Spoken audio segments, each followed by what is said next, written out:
Natural star Nani, Srinidhi Shetty hero హీరోయిన్లుగా శైలేష్ కొలను దర్శకత్వంలో అత్యంత ప్రతిష్టాత్మకంగా తెరకెక్కినటువంటి చిత్రమే హిట్ 3.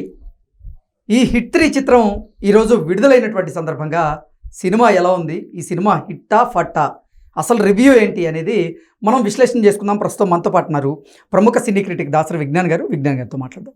విజ్ఞాన్ గారు, హాయ్ అండి. నమస్తే. హిట్ 3 ఈరోజు ప్రేక్షకుల ముందుకు వచ్చింది. ఏంటి సినిమా ఎలా ఉంది, అసలు కథ ఏంటి, కథనం ఎలా ఉంది, ఓవరాల్గా రివ్యూ రేటింగ్ ఏంటి? హిట్ ఫ్రాంచైజీలో భాగంగా యాక్చువల్గా చెప్పాలి అంటే ఇప్పుడు వచ్చింది 3rd కేసు. మొదటి నుంచి కూడా హిట్ ఫ్రాంచైజీ మీద ఒక ఆసక్తి ఉంది చాలా మందికి. విశ్వక్సేన్ చేసినటువంటి హిట్ 1 పెద్ద హిట్, హిట్ 2 కూడా పెద్ద హిట్. ఈ ఫ్రాంచైజీలన్నీ ఎలా ఉంటాయి అంటే అంటే సీరియల్ కిల్లర్స్ నేపథ్యంలో వస్తాయి. సేమ్ టైప్ ఆఫ్ నేరాలు రిపీట్ అవ్వడం, ఇంటర్వెల్కి వచ్చేసరికి ఇదంతా ఎవడో చేశాడు అని కనుక్కోవడం, అతన్ని వేటాడుతూ ప్రీ క్లైమాక్స్ వరకు రావడం, తర్వాత వాడిని పట్టుకొని ఎందుకురా చేసావంటే వాడు ఒక కారణం చెప్పడం, అట్లా బేసిక్గా ఎండ్ అవుతూ ఉంటాయి. అన్ని సినిమాలు ఈ కోకే చెందుతాయి. యాక్చువల్గా మల్టీవర్స్ చాలా లాంగ్వేజెస్లో ట్రై చేశారు, కానీ నాని కొత్త ప్రయత్నం చేస్తాడు మన తెలుగులో. ఇప్పుడు హిట్ ప్రతి సినిమాలోనూ పాత హీరోలు అడపా తడప వస్తూ పోతూ ఉంటారు, అందరూ పోలీస్ ఆఫీసర్లే కాబట్టి. ఇక్కడ అసలు విషయానికి వస్తే, సో నాని వైజాగ్కి చెందినటువంటి ఎస్పీ అర్జున్ సర్కార్ ఆయన పేరు. మంచి క్యూట్ పోలీస్ ఆఫీసరే, కాకపోతే అన్ఎక్స్పెక్టెడ్గా తన దగ్గరికి ఒక హత్య కేసు ఛేదించాల్సి వస్తుంది. ఒక సంబంధమే లేని 2 హత్యలకి ఎక్కడో దగ్గర చిన్న మ్యాచింగ్ కుదురుతుంది ఈయనకి. ఏంటిది ఇలా ఎలా అవుతుంది, అసలు సంబంధమే లేదా, ఇదంతా వేరే కోణం అదంతా వేరే కోణం అని ఆలోచించే టైంలో దేశవ్యాప్తంగా 13 హత్యలు ఇలాగే జరుగుతాయి. ఇప్పుడు బేసిక్గా హిట్ కేసు అంతా కూడా మనం ఫస్ట్ కేసు సెకండ్ కేసు చూసినా ఆయా ప్రాంతాల్లో అక్కడక్కడ చేసే వాళ్ళు లోకల్గా జరిగేది, రాష్ట్ర వ్యాప్తంగా జరిగే వాటిని హైలైట్ చేశారు. ఇప్పుడు దేశవ్యాప్తంగా ఇది అలా అరుణాచల్ వెళ్ళి బీహార్ వెళ్ళి, శ్రీనగర్ నుంచి బీహార్ అరుణాచల్ ప్రదేశ్ అట్లా ఒక ట్రాక్ వెళ్ళిపోతూ ఉంటుంది. సో ఈ కేసుని నాని ఎలా ఛేదించాడు ఏంటి అనేది బేసిక్ స్టోరీ ఇంకా మనకు అర్థం చేసుకోవచ్చు. అండ్ ఇకపోతే కథని ఎలా తీర్చిదిద్దారు అనేది చెబితే, శైలేష్ కొలనుకి హిట్స్ ఉన్నాయి, ఫ్లాప్స్ ఉన్నాయి, మనం ఒప్పుకొని తీరాలి. కానీ హిట్ని పట్టుకున్నాడు అంటే ఖచ్చితంగా హిట్ కొట్టే తీరుతాడు, అదేంటో తెలియదు. హిట్ కేసులన్నీ ఇంతే. ఈ టీమ్స్ అన్నీ ఒక్కొక్క క్రైమ్ నేపథ్యంలో సాగే ఒక కథలు, క్రిమినల్స్ని వేటాడి పట్టుకోవడం, వాడు కూడా వెరైటీ క్రైమ్స్ చేయడం, అది మనకు థ్రిల్ని గురి చేస్తూ ఉంటుంది. లాస్ట్ వాడు దొరుకుతాడా లేదా అనేది. ఇకపోతే నాని క్యారెక్టర్ గురించి ప్రత్యేకంగా మాట్లాడుకోవాలి.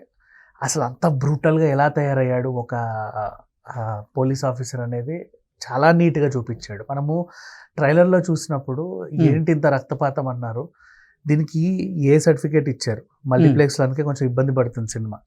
అయినప్పటికీ ఏ వచ్చినా పర్లేదు మేము ఇలాగే తీసి తీరుతామని చెప్పేసి ముందుకెళ్ళారు.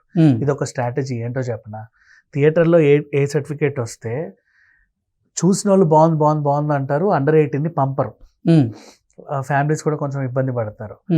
ఓటీటీకి రాగానే అందరు ఎగబడి చూస్తారు, తెలిసిన విషయమే. అందుకని చెప్పేసి వీళ్ళు ఏం చేశారంటే ఓటీటీ రైట్స్ మీదనే దృష్టి పెట్టారు. 100 కోట్లు వచ్చేసాయి ఆల్రెడీ. ఇప్పుడు థియేటర్లో వచ్చేదంతా కూడా bonus. Okay, already pre release business కూడా అయిపోయింది. అండ్ నానికి ఈ అమ్మాయి ఉంది కదా హిట్ 2లో, కోమలి ప్రసాద్, అడ్విషేస్ వెనకాల కొంచెం సీరియస్గా తిరుగుతూ ఉంటుంది. ఆ అమ్మాయి ఇక్కడ సపోర్టివ్ రోల్లో చాలా బాగా చేసింది. తను అసలు హీరోయిన్ ఉన్నా లేకున్నా ఈ సినిమాకి వీళ్ళే నడిపించగలరు అన్నట్టు ఉంటుంది. ఇంకో సర్ప్రైజ్ మన సిద్ధు జొన్నలగడ్డ వాళ్ళ బ్రదర్. ఆ అబ్బాయి కూడా అసలు చాలా సెటిల్డ్ పర్ఫార్మెన్స్ ఇచ్చాడు. ఇంకా మిగతా క్యారెక్టర్స్ అందరూ కూడా యాజ్ యూజువల్గా రావు రమేష్ గారు వీళ్ళందరూ మనకు తెలిసిన నటులు, సముద్రకని గారు అయినా సరే వాళ్ళ రోల్స్లో బాగానే చేశారు. శ్రీనిధి శెట్టి గురించి ప్రత్యేకంగా మాట్లాడుకోవాలి. స్టార్టింగ్ క్యూట్గా వచ్చినా కూడా సడన్గా ఫైట్లు చేస్తుంది. 2 వేరియేషన్లు చూస్తాం ఎట్లా. సో క్రాక్లో శృతి హాసన్ లాగా మనం అదొక టర్న్ చూసుకోవచ్చు.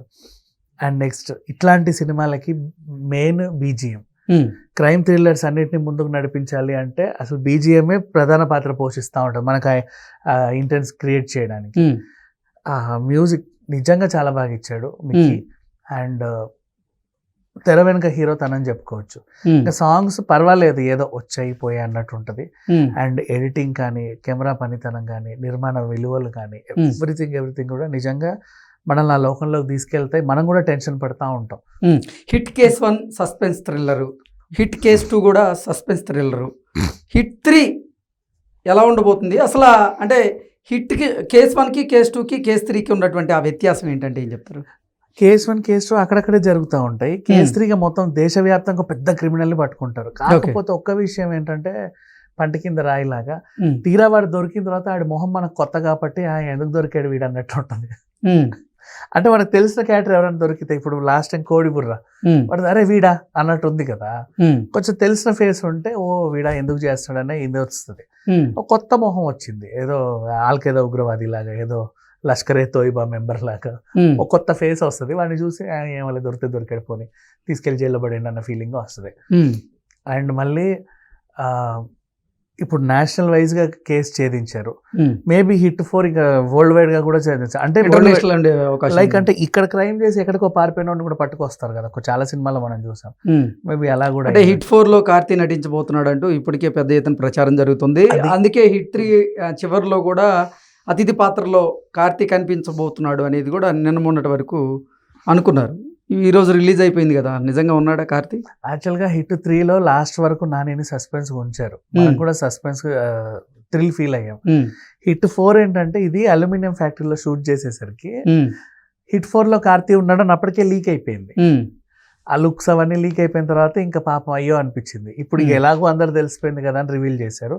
అలా తలుక్కుమని అడవిశేష్ కూడా వచ్చి మెరిసిపోతా ఉంటాడు దీంట్లో, జస్ట్ ఒక షాట్ అలా అంతే. సో ఓవరాల్గా ఈ సినిమా గురించి మాట్లాడుకుంటే సేమ్ యాజ్ యూజువల్గా హిట్ సిరీస్ మీద అందరికీ ఎలాంటి అంచనాలు అయితే ఉంటాయో దాన్ని ఫుల్ ప్లెజ్డ్గా నిలబెట్టే ప్రయత్నం చేసి నిలబెట్టింది కూడా. అండ్ ఆల్రెడీ ఇప్పుడు మనం ఎంత మాట్లాడుకున్నా cinema already they are in profit zone. So profit జోన్లోనే ఉన్నారు కాబట్టి ఇప్పుడు ఎంత మాట్లాడుకున్నా ఇది ఆల్రెడీ హిట్. ఇక ఈ సినిమాకి నేను ఇవ్వాలనుకున్న రేటింగ్ ఏంటంటే 4.5/5.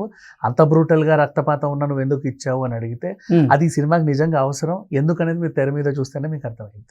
ఓకే, ఇంతకీ హిట్ కేస్ 3 హిట్టా ఫట్టా? Super duper hit. ఓకే చెప్పాలంటే. ఓకే అండి, థ్యాంక్ యూ సో మచ్.